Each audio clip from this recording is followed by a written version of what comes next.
दर्शक बंधु वर्तमान टी20 विश्वकप 2022 को नहीं सारा विश्व में चर्चा जोर धरी।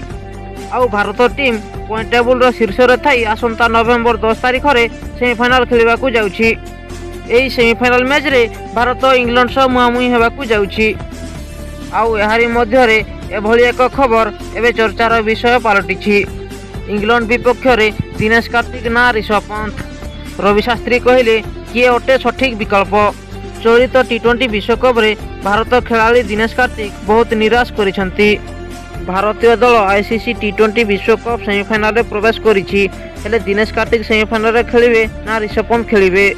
वर्तमान ताहा उपरे भारतीय दलर पूर्वतम प्रशिक्षक एक बड़ बयान देइछंती।